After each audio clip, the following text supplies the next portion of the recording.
नमस्कार, बहुत स्वागत है आपका। आपके साथ मैं हूं श्वेता मिश्रा। कोरोना की वजह से पूरी दुनिया त्राहिमाम कर रही है। हर कोई इसकी जद में आ रहा है। कोरोना की दूसरी लहर ने सभी को स्तब्ध कर दिया है। न सिर्फ कोविड बल्कि अब ब्लैक फंगस के कहर से भी सभी परेशान हैं।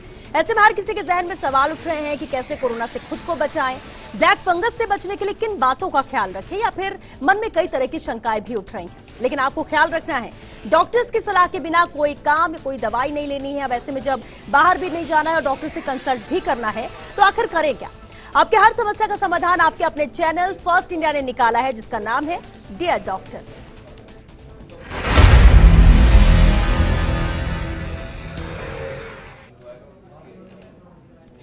डियर डॉक्टर एक ऐसा शो जो आपको घर बैठे प्रदेश के मशहूर डॉक्टर से रूबरू करवाएगा। आप अगर कोविड, ब्लैक फंगस से रिलेटेड कोई भी सवाल पूछना चाहते हैं या महिलाओं से जुड़ी किसी समस्या को जानना चाहते हैं तो आपको deardoctorfirst@gmail.com पर अपने कोविड से जुड़ा या पोस्ट कोविड आने वाली परेशानी से जुड़ा सवाल, नाम और जगह लिखकर भेजना है।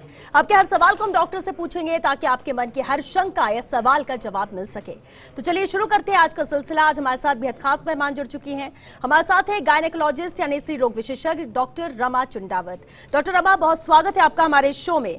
डॉक्टर रमा, कोविड-19 की जब हम बात करते हैं या हमने जिस दौर को देखा, फर्स्ट वेव की बात करें या सेकेंड वेव की बात करें, हर कोई उससे डरा भी हुआ है, स्ट्रेस भी बहुत ज्यादा है। लेकिन प्रेगनेंसी के दौरान महिलाएं किस तरह के स्ट्रेस से गुजरती हैं, खासतौर से इस कोविड पीरियड में? प्रेगनेंसी ऐसी कंडीशन है जिसके अंदर क्या होता है कि जो इंसान की जो मतलब पेशेंट की रोग प्रतिरोधक क्षमता जो होती है वो कम हो जाती है। उसके कारण कोई भी छोटा सा इन्फेक्शन भी बहुत ज़्यादा उसको हो सकता है। तो सबसे इम्पॉर्टेंट है कि प्रेग्नेंट पेशेंट्स का हमको एक्स्ट्रा ध्यान रखना है। तो इसके लिए जागरूकता फैलानी, जैसा कि आपका चैनल कर रहा है, वो बहुत ही अच्छी पहल है। क्योंकि बहुत बार क्या होता है कि बिजी होती है एंटीनेटल क्लिनिक्स में, बहुत बार पेशेंट्स हॉस्पिटल आने से भी डर रहे हैं।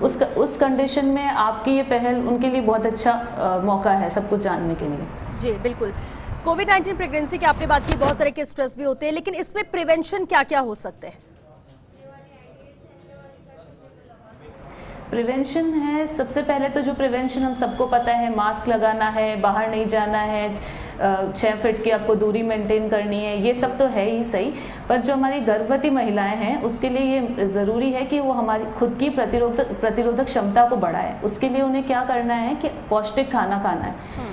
तो उसके लिए कि सबसे इम्पॉर्टेंट है कि वो आयरन रिच फूड खाए, है ना। आयरन की कमी के कारण हीमोग्लोबिन कम होता है, उसके कारण प्रतिरोधक क्षमता और भी कम हो सकती है।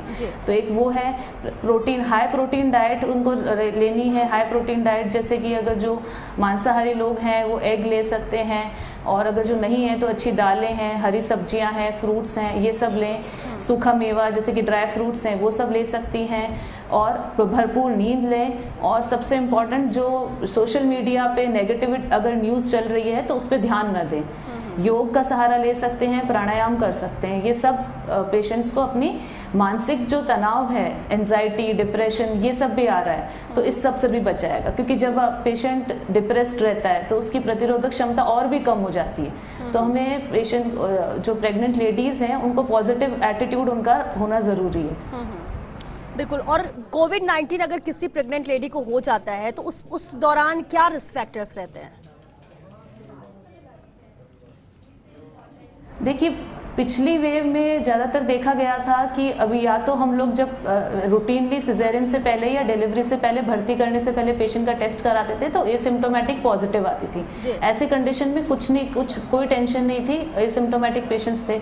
और फिर माइल्ड डिजीज जिसके अंदर सिर्फ हल्का बुखार आता है, सांस में कोई तकलीफ नहीं होती है, ऐसी जो परिस्थिति है उसमें बिल्कुल भी पैनिक होने की ज़रूरत नहीं है। पर दूसरी वेव में हमने ये देखा है कि सिवियर और मॉडरेट डिजीज के केसेस भी बढ़े हैं, जिसमें पेशेंट को सांस लेने में तकलीफ भी हो सकती है, अन्य कोई जो दूसरे ऑर्गन्स हैं वो भी अफेक्ट हो रहे हैं। तो ये एक समस्या है। तो सबसे पहले इम्पॉर्टेंट है कि अगर किसी पेशेंट को, प्रेग्नेंट पेशेंट को फीवर आता है, लो ग्रेड ही सही, 100 डिग्री फ़ारेनहाइट भी अगर टेम्परेचर आता है, तो सबसे इम्पॉर्टेंट है कि वो आइसोलेट हो और जो भी फिजिशियन से सलाह ले और जो वो बताते हैं उस हिसाब से अपना ट्रीटमेंट स्टार्ट करें। पैनिक होने की ज़रूरत नहीं है, अपना सैचुरेशन मॉनिटर करते रहें। अगर उन्हें लगता है कि फीवर 102, 101 से ऊपर आ रहा है और सैचुरेशन 94% से नीचे जा रहा है, इस कंडीशन को हम लोग मॉडरेट कोविड बोलेंगे और उसके लिए फिर से उनको अपने फिजिशियन से सलाह लेनी चाहिए। बिल्कुल। और माइल्ड सिम्टम्स को कैसे मॉनिटर करें? जैसे आपने कहा कि ये तो मॉडरेट सिचुएशन हो गया, लेकिन अगर माइल्ड सिम्टम्स है तब उस स्थिति में क्या करना चाहिए, और अगर इससे ज़्यादा बढ़ता है तब फिर किस तरह से डॉक्टर से कंसल्ट करना ज़रूरी है? टेलीमेडिसिन फैसिलिटीज अवेलेबल है, तो सबसे इम्पॉर्टेंट है कि अगर पेशेंट को माइल्ड सिम्टम्स भी आते हैं तो किसी भी हॉस्पिटल जो कोविड डेडिकेटेड हॉस्पिटल है उसमें टेली कंसल्टेशन व्यवस्था है हमारी। इवन जो गवर्नमेंट सेंटर्स हैं वो भी टेलीफोनिकली फ़ोन करके और पता करते हैं कि कैसी कंडीशन है। तो इसमें पेशेंट को क्या करना है, एक तो हाइड्रेट अच्छे से रहना है, फ्लूइड्स बहुत लेने हैं, मतलब लिक्विड्स बहुत ज़्यादा लेना है, पानी अच्छे से पीना है, अपने डाइट का ध्यान रखना है, टेम्परेचर लेना है, हर 4 घंटे में वो अपना टेम्परेचर ले, और अपना सैचुरेशन, चूंकि पल्स ऑक्सीमीटर से हम सैचुरेशन मॉनिटर करते हैं, वो मॉनिटर करते रहे। अगर उसमें ऐसा लगता है कि सैचुरेशन कम हो रहा है तो उसी वक्त अपना टेलीमेडिसिन सेंटर, आपने जिससे भी बात कर रखी है फिजिशियन से, उन्हें आप बताएं, और जैसा वो बताते हैं आपको उसी तरह से आपको आगे प्रोसीड करना है। बिल्कुल। और अभी आपने जिक्र भी किया था जब हमने शुरू किया बातचीत, तो आपने कहा कि बिल्कुल अभी कोविड है, लोग क्लिनिक तक या डॉक्टर तक पहुंचना नहीं चाहते हैं क्योंकि एक डर रहता है कि कहीं हम बाहर निकले और हम संक्रमित ना हो जाएं। ऐसे में विजिट कितनी ज़रूरी है और कितना कम किया गया है पहले से, और कब कब ज़रूरी है एक प्रेग्नेंट लेडी के लिए? देखिए, जब प्रेगनेंसी डायग्नोज होती है तो मोस्टली तो क्या है कि होम जो हमारे यूरिन प्रेगनेंसी टेस्ट और उससे किट से हमारा पता चल जाता है, प्रेगनेंसी किट से। तो पहली सोनोग्राफी, पहली विजिट आपको प्रेगनेंसी कंफर्म करवाने के लिए करवानी ही है। फर्स्ट विजिट करेंगे हम, उस वक्त हम अपना अल्ट्रासाउंड भी करा देंगे और हमारा ब्लड टेस्ट भी हो जाएगा। दूसरी विजिट जो है वो हम 12 या 13 हफ्ते पे बुलाते हैं पेशेंट को। पहले हम हर महीने बुलाते थे पेशेंट को, जैसे कि आज प्रेगनेंसी डायग्नोज हुई, अगले महीने हम फिर से बुलाएंगे पेशेंट को। पर इस कंडीशन में हम क्या, एक बार प्रेगनेंसी डायग्नोज हो गई फिर हम 12 हफ्ते पे बुलाएंगे और NT-NB स्कैन होता है हमारा, वो करवाते हैं। नेक्स्ट विजिट जो है पेशेंट की वो 19 to 20 वीक्स के आसपास हम पेशेंट को बुलाते हैं, और उसके बाद 20 वीक्स के आसपास, जो कि 5 महीने जिसे बोलते हैं, उसके बाद 28 वीक्स पे हम पेशेंट को बुलाना चाहते हैं। 28 वीक्स पे हम लोग फिर से blood test, ultrasound, antenatal visit सब कुछ करेंगे। उसके बाद हमें 28 वीक्स के बाद अगर पेशेंट के पास कोई हाई रिस्क फैक्टर नहीं है तो ठीक है, वो घर पे मॉनिटर हो सकता है, पर फिर भी है ना 15 दिन के अंदर उसका ब्लड प्रेशर मॉनिटर करना ज़रूरी है। तो उसके बाद हमें 15-15 दिन में पेशेंट को दिखाना चाहिए, क्योंकि बहुत बार क्या होता है कि हॉस्पिटल नहीं आना, ये जो डर होता है उसमें बच्चे की अगर ग्रोथ कम हो गई है, बच्चे के चारों तरफ पानी कम हो गया है, ऐसे कंडीशंस हम डायग्नोज नहीं कर पाते। और हमने देखा है कि बहुत से बच्चे जिसमें कोविड इस वाले दौरान में हमारे इंट्रा यूट्राइन डेथ जिसे बोलते हैं कि गर्भ में ही बच्चा समाप्त हो जाता है, ऐसी कंडीशन भी आती है। तो बहुत ज़्यादा डरने की भी ज़रूरत नहीं है। अगर वो हॉस्पिटल आते हैं, मास्क लगा के आते हैं, पूरा सोशल डिस्टेंसिंग मेंटेन करते हैं, हम लोग भी मास्क लगाते हैं, तो इतनी रिस्क नहीं है। बस ये ना हो कि आपने 5वें महीने पे दिखाया और फिर वापस दिखाना ही बंद कर दिया। तो ज़रूरी है कि हम बार बार दिखाते रहें। 15 अगर आपको ऐसा लग रहा है अपन टेली कंसल्टेशन कर सकते हैं, छोटी मोटी प्रॉब्लम्स उस पर सॉल्व होती है, पर आपको जब एग्जामिन तो डॉक्टर ही करेगा, तो एग्जामिनेशन भी करवाने पड़ेंगे। इसलिए 15 डेज में तो आपको आके ब्लड प्रेशर और एक बार बच्चे की धड़कन जो सुनता है डॉक्टर, वो सुनना पड़ता है। बिल्कुल। और ये एक रूटीन भी होता है डॉक्टर, अगर हम कोविड को साइड में रखें तो प्रेग्नेंट लेडी पूरे चेकअप और ये एक रूटीन है, लेकिन कोविड के आने के बाद और परिवार के लिए कितनी जिम्मेदारी बढ़ जाती है, क्योंकि जो प्रेग्नेंट लेडी है वो तो वैसे भी सब चीज़ों का ध्यान रख रही है, दूसरी तरफ अगर उसको कोरोना हो जाए, कोविड हो जाए, तो दोहरी चीज़ों को वो फेस करती है, और ऐसे में परिवार की जिम्मेदारी को आप किस तरह से देखते हैं?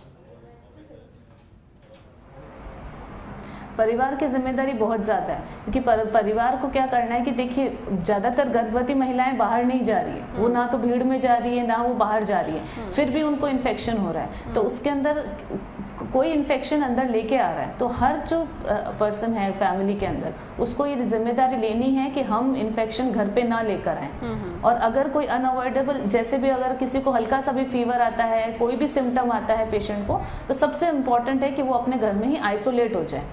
आइसोलेशन बहुत इंपॉर्टेंट है। आइसोलेट अगर पेशेंट हो जाता है तो परिवार में और किसी को भी इन्फेक्शन नहीं होगा।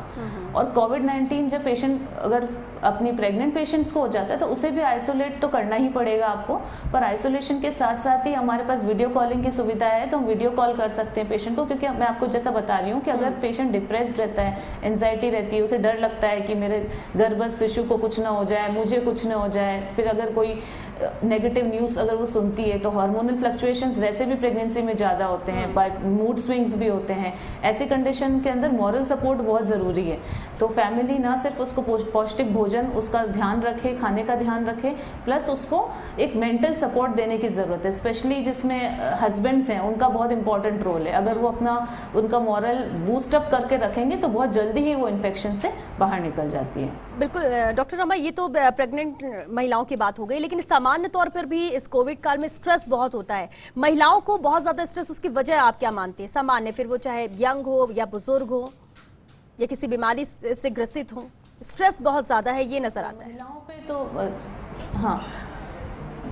हाँ स्ट्रेस है, क्योंकि देखिए महिलाओं पे तो घर की भी जिम्मेदारी है, फाइनेंशियली भी है। जैसे वर्किंग लेडीज़ है, कुछ लोग वर्क फ्रॉम होम कर रहे हैं, तो आपकी जैसे मेड्स हैं, जो डोमेस्टिक हेल्प्स हैं, वो अवेलेबल नहीं है। बच्चों का ध्यान भी रखना है, वर्क फ्रॉम होम भी करना है। कोई इन्फेक्शन किसी को हो जाता है तो उसका भी ध्यान रखना है, उसे फाइनेंसिस का भी मैनेज करना है। तो बहुत सारी प्रॉब्लम्स हैं। तो सबसे इम्पॉर्टेंट है सेल्फ केयर। तो हमें सिर्फ परिवार का हम तभी ध्यान रख पाएंगे जब हम बिल्कुल हेल्दी होंगे। तो सबसे पहले हम अपने हेल्थ का ध्यान रखें। उसके लिए हमें है कि वही मैं आपको जो बोल रही हूँ, अपने डाइट का ध्यान रखें, कुछ समय योगा के लिए, प्राणायाम के लिए, मेडिटेशन के लिए निकालें। ये सब बहुत ज़रूरी है, क्योंकि अब जो केसेस सुन रहे हैं कि फाइनेंसेस घरों के बिल्कुल बिगड़ रहे हैं, तो उसके कारण डोमेस्टिक वायलेंस के केसेस भी बढ़ रहे हैं। तो ऐसे कंडीशन के अंदर महिलाओं को जो अपना जो हेल्पलाइन नंबर है उससे भी वो हेल्प ले सकती हैं, अगर डोमेस्टिक वायलेंस भी वो सफ़र कर रही हैं। तो ये कोरोना की वजह से आपको लगता है कि ये रिस्क बढ़ गया है डोमेस्टिक वायलेंस का, ये मामले जो ज़्यादातर सामने आ रहे हैं इस दौर में? ये हाँ, कोरोना के कारण ये चीज़ें बढ़ गई है, क्योंकि कोरोना के कारण क्या है, जो हस्बैंड्स हैं वो they are not going out, वो काम करने बाहर नहीं जा रहे हैं। उसके बाद उनके जो फाइनेंसेस पूरे बिगड़ रहे हैं, अर्थव्यवस्था हमारी पूरी चौपट हो गई है। तो ये सारी कंडीशंस ऐसी है कि वो खुद बहुत ज़्यादा स्ट्रेस में है, और उस स्ट्रेस को निकालने के लिए बहुत बार वो इस तरह की चीज़ भी हो रही है। स्पेशली ये जो शराब और ये सब भी इंक्लूडेड हैं, तो सब चीज़ें ऐड ऑन हो रही है।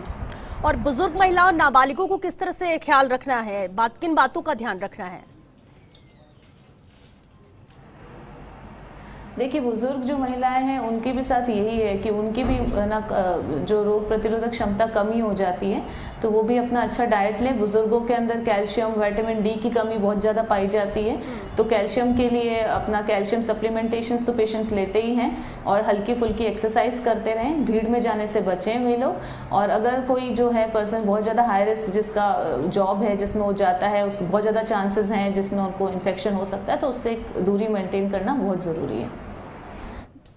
बिल्कुल, बड़ों के लिए तो हमने फिर भी वैक्सीन लगा ली है, वो बहुत ज़्यादा सेफ हो गए हैं।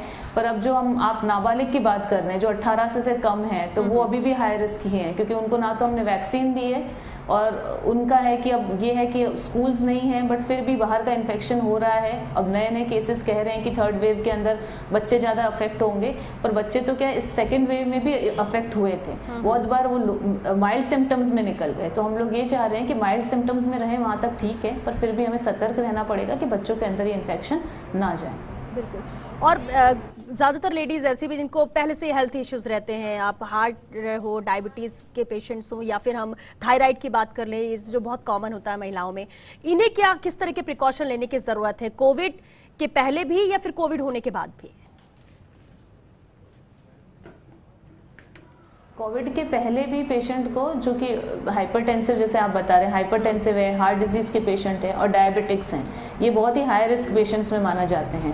तो जो लोग डायबिटिक हैं वो अपनी दवाएं समय पे लें, अपना डाइट का ध्यान रखें, और अपना जो शुगर लेवल है वो मेंटेन रखें, क्योंकि डायबिटीज़ भी इम्यूनिटी को कम करती है। तो अगर शुगर अनकंट्रोल्ड रहता है तो कोविड इन्फेक्शन के अंदर शुगर और भी ज़्यादा बढ़ जाता है। तो इसके कारण कोविड इन्फेक्शन के अंदर डायबिटीज़ की जो दूसरी कॉम्प्लिकेशंस है, जैसे कि किडनी का, गुर्दों का खराब होना, तो ये सारी समस्याएं भी आ सकती है। तो सबसे इम्पोर्टेंट है कि अपनी सारे जो अपना बीपी मेंटेन रखें, उसकी मेडिसिन टाइम टू टाइम लें, और अपना डायबिटीज़ में शुगर कंट्रोल पूरा अच्छे से रहें, और बाकी अपनी हल्की एक्सरसाइज, अब बाहर नहीं जा सकते कोई नहीं, घर पे आप अपना नियमित व्यायाम करें और मेडिटेशन और योग करें। उससे मतलब जो आप अपन योग करते हैं उससे ना सिर्फ रोग प्रतिरोधक क्षमता बढ़ती है, तनाव कम होता है, मानसिक तनाव कम होता है, और उसका जो फेफड़े हैं उसकी भी जो कैपेसिटी है वो इम्प्रूव होती है। तो प्राणायाम और योग बहुत ही ज़्यादा इफेक्टिव है इन सब में। बिल्कुल। डॉक्टर रमा, लैक्टेटिंग मदर के लिए कितने ज़्यादा ज़रूरी हो जाता है प्रिकॉशन रखना, क्योंकि कई बार और जिस तरह के मामले भी सामने आए हैं कि न्यू बॉर्न को भी कोविड पॉजिटिव निकला है टेस्टिंग में, और फिर उसके लिए कितना प्रिकॉशन रखने की ज़रूरत है? देखिए, लैक्टेटिंग मदर्स का तो सबसे अच्छा ये हो गया है कि अभी हमारा जो रिकमेंडेशंस हैं वैक्सीनेशन के लिए अलाउ कर दिया है। तो गवर्नमेंट ऑफ इंडिया ने लैक्टेटिंग मदर्स को वैक्सीनेट करने के लिए अलाउ कर रखा है। तो सबसे ज़रूरी है कि जो भी पेशेंट्स लैक्टेटिंग हैं वो अपना वैक्सीनेशन ज़रूर करा लें। दूसरा, अगर आपको कोई भी सिम्टम आता है तो हम लोग अगर पॉसिबल है तो बच्चे को मदर से अलग करना पड़ेगा। अब आप बोलेंगे कि फिर स्तनपान का क्या करेंगे, तो उसमें हम एक्सप्रेस्ड ब्रेस्ट मिल्क जिसे कहते हैं कि मिल्क को वो एक्सप्रेस करें और फिर पहले हैंड हाइजीन, हैंड्स वॉश करके मिल्क एक्सप्रेस करें और फिर वो किसी हैंड ओवर कर दें किसी और केयर, जैसे कि घर में और कोई बच्चे का ध्यान रख सकता है तो वो उसे दे दें और फिर वो बच्चे को फीड कराएं। जहाँ तक पॉसिबल हो ऐसा कर सकते हैं तो बहुत अच्छा। अगर नहीं कर सकते हैं तो हम लोग क्या करेंगे कि मदर मास्क लगाएगी। अगर कोई ऐसा कर सकते हैं कि कोई कर्टन, तो और भी अच्छा है। तो मदर अपना पूरा मास्क शील्ड लगाए और फिर हैंड वॉश करके बच्चे को ब्रेस्ट फीड कराए। यही एक तरीका है कि हम लोग लैक्टेटिंग मदर्स के अंदर। बिल्कुल। और क्या कोरोना के इस दौर में कह सकते हैं कि हम महिलाओं के लिए फैमिली प्लानिंग करना सही है? मैं तो कहूँगी कि अवॉइड करें अभी, क्योंकि प्रेगनेंसी जो है वो अपने आप में बहुत बड़ा रिस्क फैक्टर है। दूसरी लहर में हमने देखा है बहुत सारी प्रेग्नेंट जो लेडीज़ हैं उनके अंदर सिवियर कॉम्प्लिकेशंस और कुछ की डेथ भी हुई है। तो ज़रूरी है कि ये ना हमको फैमिली एक्सटेंड करने के बारे में इस दौरान नहीं सोचना चाहिए, ठीक है। और अगर हो जाती है तो फिर सारा के सारा आपको ये जो प्रोटोकॉल्स है वो फॉलो करना पड़ेगा, क्योंकि प्रेगनेंसी में आपको ये बता रही हूँ कि अपने आप में इम्यूनिटी को लोअर कर रही है और वायरल इन्फेक्शंस के अंदर तो और भी ज़्यादा प्रॉब्लम हो जाएगी। तो इंडिया तो नहीं, पर बाहर की जो दूसरी कंट्रीज़ है, स्वीडन, ये यहाँ पे हमने नेगेटिव ग्रोथ रेट भी देखी है। क्यों? सिर्फ इसीलिए क्योंकि पैंडेमिक के टाइम पे nobody wants to plan the pregnancy, क्योंकि इसमें इंक्रीज रिस्क है, माँ को भी रिस्क है, बच्चे को भी रिस्क है।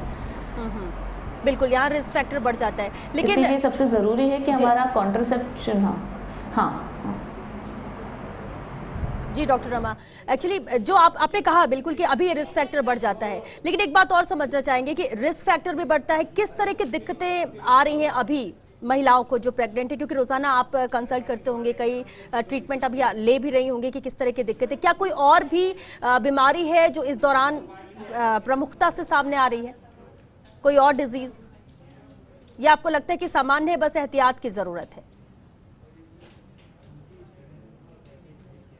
एहतियात की ज़रूरत है, ऐसा कुछ नहीं है कि और कोई डिजीज़ भी प्रेग्नेंट पेशेंट्स में देखी गई है, ऐसा कुछ भी नहीं है। पर यही है कि कोविड-19 के इन्फेक्शन की वैसे भी प्रेगनेंसी में हर तरह का इन्फेक्शन की रिस्क बढ़ जाती है। उसके अलावा ऐसा कुछ स्पेसिफिक रिस्क फैक्टर्स इंक्रीज हुआ हो ऐसा कुछ नहीं, जैसा है वैसा ही है, सिर्फ कोविड-19 जस्ट ऐड ऑन हुआ है।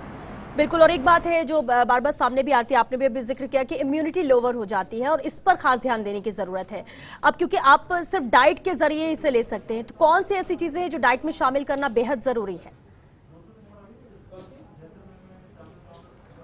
मैंने पहले भी डिस्कस किया था कि हमें हाई प्रोटीन डाइट लेनी है। हाई प्रोटीन डाइट के अंदर जो हमारी दालें हैं, अंकुरित जो अपने स्प्राउट्स जो हम लोग लेते हैं, हरी सब्जियां जो लेते हैं, दूध है, और अगर पेशेंट नॉन वेजिटेरियन है तो वो एग ले सकता है, चिकन ले सकता है। उसके अलावा प्रोटीन पाउडर तो हम वैसे भी रूटीनली सप्लीमेंट करते हैं प्रेग्नेंट पेशेंट्स को।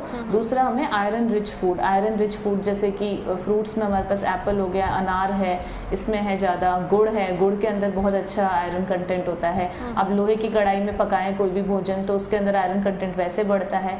और ये सारी चीज़ें, इवन जो बाजरा है, अनाज के अंदर हम बाजरा ले सकते हैं, उसके अंदर है, ब्रिंजल है उसके अंदर है। तो ये सारी चीज़ें जो है अपना आयरन रिच फूड है, आयरन रिच फूड खाना है। आयरन सप्लीमेंटेशन प्रेगनेंसी में दिया जाता है। दूसरा, विटामिन सी जो है, विटामिन सी भी हमारी इम्यूनिटी को बूस्ट अप करता है। तो विटामिन सी हमें जो भी रस वाले जो फ्रूट्स हैं जैसे कि संतरा है, नींबू है, आंवला है, इन सब के अंदर आपको बहुत प्रचुर मात्रा में विटामिन सी मिलेगा, तो विटामिन सी भी सप्लीमेंटेशन ज़रूरी है।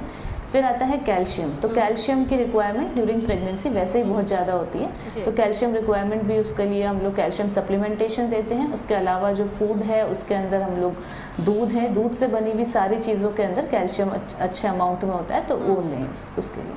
बिल्कुल डॉक्टर रमा, ये बहुत ही अच्छी चीज़ आपने बताई कि एटलीस्ट आपको डाइट में क्या चीज़ें शामिल करनी है और किस डाइट से आपको किस फूड से क्या कुछ मिलेगा। लेकिन एक और इशू आता है कि लोग ज़्यादातर ऐसा आजकल प्रेफर भी करते हैं हेल्थ सप्लीमेंट्स लेना, कि हेल्दी भी रहे और वो हर चीज़ उन्हें बॉडी पे मिल सके। लेकिन क्या प्रेगनेंसी के दौरान ये हेल्पफुल है या हार्मफुल है?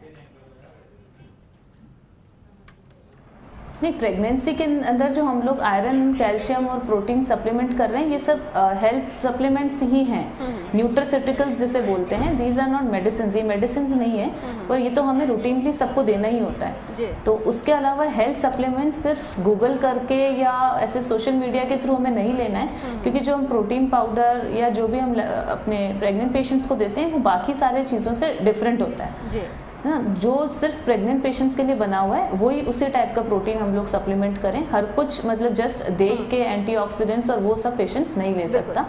जो भी आपकी गायनेक आपको प्रिस्क्राइब करती है सिर्फ वही न्यूट्रिशनल सप्लीमेंट्स आपको लेने हैं, वरना नहीं लेने। बिल्कुल डॉक्टर रमा, महिलाओं के लिए क्या मैसेज है? स्ट्रांग रहे, स्ट्रेस फ्री रहे, क्या करना चाहिए?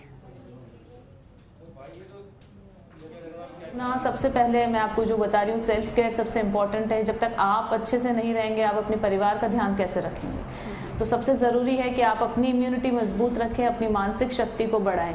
तो इसी तरह से आप अपने पूरे परिवार का ध्यान रख सकते हैं, क्योंकि वो आयरन लेडी कंसेप्ट जिसे बोलते हैं, जहाँ पे महिलाएं सशक्त है तो वो परिवार सशक्त है। तो इसलिए सबसे ज़रूरी है कि हम अपनी हेल्थ का ध्यान रखें, हम अपने मानसिक स्वास्थ्य का ध्यान रखें, अपने एक्सरसाइज, अपनी डाइट सब कुछ मॉडिफाई करें, अपने ऊपर ध्यान दें, तभी हम अपने परिवार का अच्छे से ध्यान रख पाएंगे। चलिए, बहुत शुक्रिया डॉक्टर रमा चंडावत आपका शो में आने के लिए। तमाम अहम जानकारियां जो महिलाओं के लिए खासतौर से बेहद ज़रूरी है और परिवार भी समझ सके कि कितना ज़रूरी है इन चीज़ों को फॉलो करना और ख्याल रखना। बहुत शुक्रिया डॉक्टर रमा। लेकिन एक बात तो ख्याल रखना होगा कि महिलाएं स्वस्थ रहेंगी तो पूरा परिवार स्वस्थ रहेगा, और अगर आप चाहते हैं पूरा परिवार स्वस्थ रहे तो खास ख्याल घर की महिलाओं का ज़रूर रखें, खासतौर से अगर वो प्रेग्नेंट है तो। चलिए, इसी के साथ आज के लिए बस इतना ही। दीजिए इजाज़त। नमस्कार।